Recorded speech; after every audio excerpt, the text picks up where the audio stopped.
So in developing a why or exercising a why in your business, two problems come up. How do I develop it?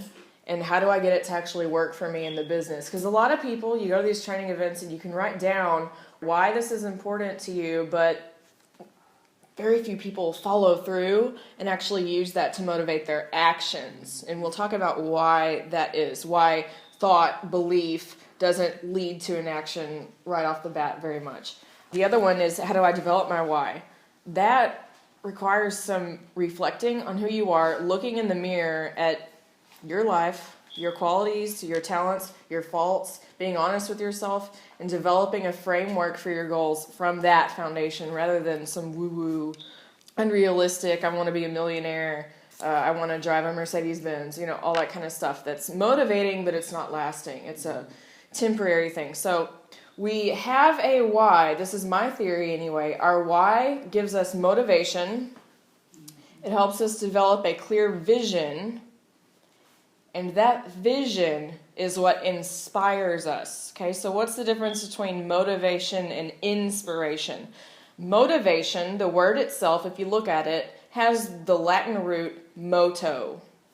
M-O-T-O. Well, what other words have moto in them? Motor. Whether that's in nursing, a motor movement, motor skills in the brain, or automotive, a motor for a vehicle, for a truck. Okay, so all those things have to do with movement and something that happens physically.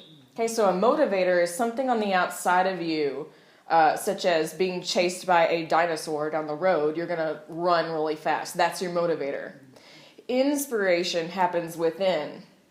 If you look at the word inspiration, starts off within. That means what's within. Spiro, that sounds a lot like spirit.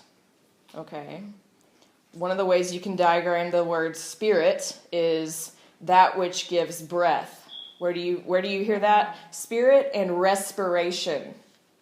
Respiration, that's inhalation and exhalation. Okay, the movement of breath.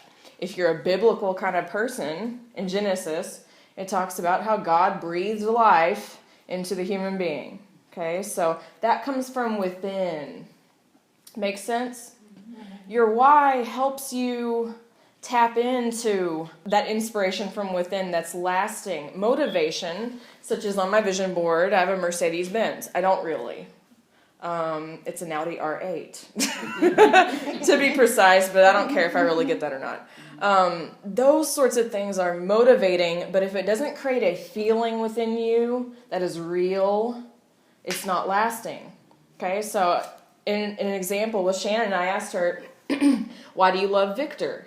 You just do, right? You don't have to question it. You don't have to prove it. You don't have to rationalize it to someone else. You just do. Love comes from within.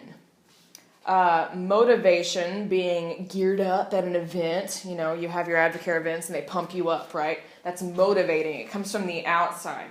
But real lasting change, whether it's you trying to get enthusiastic about your business or you're trying to share the opportunity with another person, people buy feelings, not things.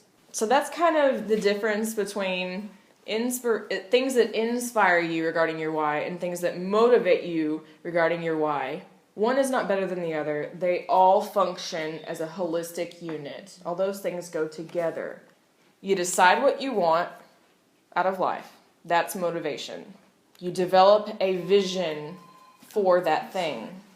That vision, in turn, inspires you.